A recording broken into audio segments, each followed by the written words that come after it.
Yang jelas anak ini tidak ditahan. Satu, anak ini tidak ada di dalam tahanan manapun juga.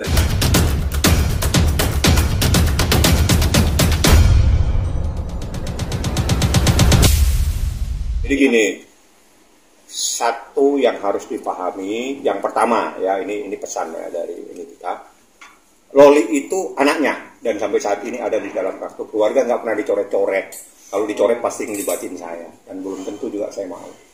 Kalau harus, karena di kakak itu masih anaknya. Yang kedua, Loli tidak ditahan, tidak ada yang menahan, tidak ada yang menahan.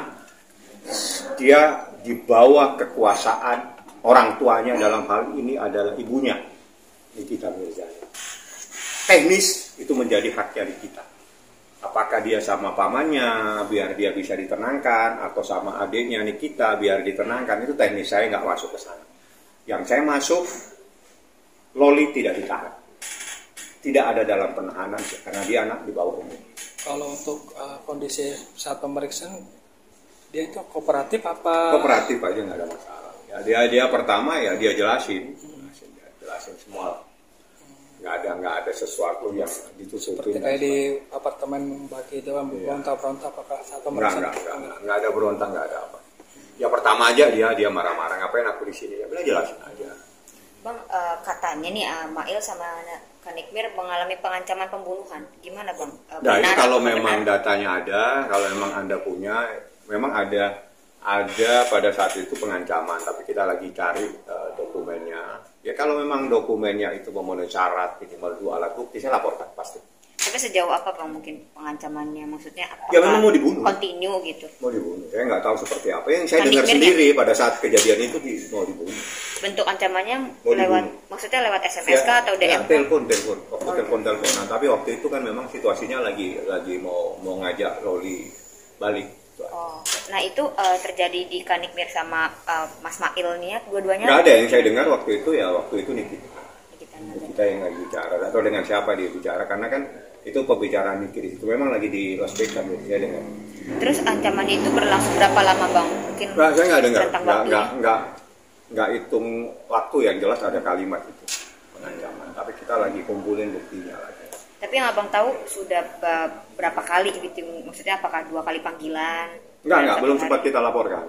Ya, karena kita konsentrasi di persoalan ini, karena ini yang paling penting. Karena ini adalah untuk melindungi anaknya Nikita Mirzani, Loli. Bang, untuk kondisi Kak Niki sendiri pas menjemput Loli seperti apa? Banyak yang bilang katanya Niki ngedrop, gak enak badan pas malam pulang gitu Bang. Ya capek lah ya, jadi mungkin capek karena kan dia kurang tidur malam itu. Terus sama saya pagi sudah saya datengin rumahnya, terus setelah itu gak lama sama-sama dengan saya. Ya cukup lama lah ya, terus habis itu proses di sini, ya wajar kalau dia kecapean. Jadi nggak ada. Yang jelas tujuannya dia adalah mencari keadilan untuk anaknya. Bang, benar nggak Kak Mbak Niki ada luka di hidungnya karena cakaran dari Loli? Nah, saya nggak ngelihat ya. Tapi kalau dia lagi pakai itu, ya memang kan habis lagi dilakukan pengobatan jauh sebelum ada masalah. Oh, berarti tidak ya? Nggak ada apa. Bang, kabarnya Abang mau laporin juga nih nanti hari Senin. Boleh dijelasin ke Bang, ini apa yang mau dilaporkan?